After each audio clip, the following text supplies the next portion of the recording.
দর্শক এই মুহূর্তে ঢাকেশ্বরী মন্দিরে আছেন আমাদের সহকর্মী মিফতা গালিব, যুক্ত হচ্ছি তার সাথে।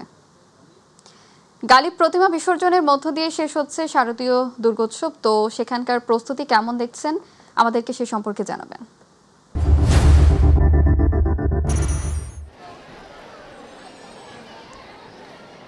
ধন্যবাদ শাওন। আমরা আছি রাজধানীর ঢাকেশ্বরী মন্দিরে, ঐতিহ্যবাহী ঢাকেশ্বরী মন্দিরে। আপনি জানেন আজকে দেখতে দেখতে আসলে দশমীর আসলে শেষ, দুর্গাপুজোর আসলে শেষ দিন, আসলে দশমীতে আমরা এসে পৌঁছেছি। আপনি যেমনটি জানেন যে এখানে আসলে বিভিন্ন আসলে একেবারে ছোট বয়োবৃদ্ধ থেকে বিভিন্ন ধরনের বিভিন্ন বয়সী মানুষই আসছে, তারা আসলে মা দুর্গাকে বিসর্জনের জন্য মূলত আসে। তো আমরা সকাল থেকে দেখেছি যে এখানে আসলে এখানে খেলা হয়েছে, আসলে হোলি খেলা হয়েছে। এছাড়াও অনেক ধরনের আসলে এখানে কর্মযজ্ঞের মাধ্যমে আমরা গিয়েছে দেখেছি।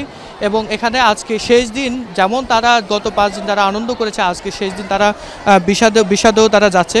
তো আমরা আসলে এখানে বেশ কয়েকজন লোক আছে, আমরা একটু কথা বলবো যে এখানে একজন আছে, আমরা তার সাথে কথা বলবো।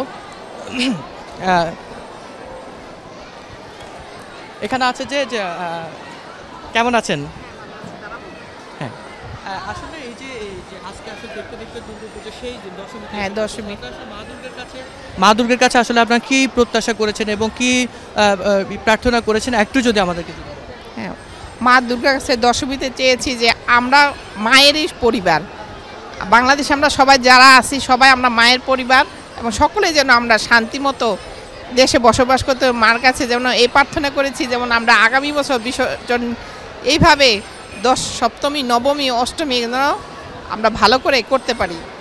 মায়ের কাছে এই প্রার্থনা চেয়েছি যে আমাদের দেশের কল্যাণের জন্য যেন সকলেই শান্তিমতো বসবাস করতে পারি, পরিবারের সকলে একত্রিত হয়ে সংসারে থাকতে পারি, এবং মা যেন আমাদেরকে আশীর্বাদ করে, যেমন আগামীতে আমরা এইভাবে পুজো করতে পারি। অনেক ধন্যবাদ। আমরা আরেকজনের সাথে একটু কথা বলবো। আসলে এই যে দেখতে দেখতে আসলে দুর্গাপুজো শেষই হয়ে গিয়েছে, তো দুর্গাপুজোর শেষ দিনে আসলে অনেকে আসলে আনন্দ করছে, আবার বিষাদও আছে। তো আর সব মিলিয়ে আসলে কেমন দেখছেন একটু? আজকে হচ্ছে বিজয়া দশমী, সবাইকে বিজয়া দশমীর শুভেচ্ছা। মন তো একটু খারাপ থাকবেই, একটা বছর অপেক্ষা করি মায়ের পুজোর জন্য। সব মিলে আজকে সবাই মিলে অনেক আনন্দ করেছি, মায়ের কাছে প্রার্থনা করেছি সবার জন্য, সবার ভালো হোক, মঙ্গল হোক, আমাদের দেশের পরিস্থিতি স্বাভাবিক হোক, সর্বোপরি সবার মঙ্গল কামনা করেছি। যে আমরা আসলে কথা বলছিলাম একজনের সাথে, তিনি জানিয়েছেন যে আসলে দেখতে দেখতে দুর্গাপূজা শেষ, তারা চাচ্ছেন যে বিশ্বব্যাপী যাতে কল্যাণ বয়ে পড়ুক দুর্গাপূজার মাধ্যমে। তো এই ছিল ঢাকেশ্বরী মন্দির থেকে সর্বশেষ অবস্থা। শাওন। গালিব, আপনাকে ধন্যবাদ। দর্শক, ঢাকেশ্বরী মন্দির থেকে প্রতিমা বিসর্জনের সর্বশেষ খবর জানাচ্ছিলেন সহকর্মী মিফতা গালিব।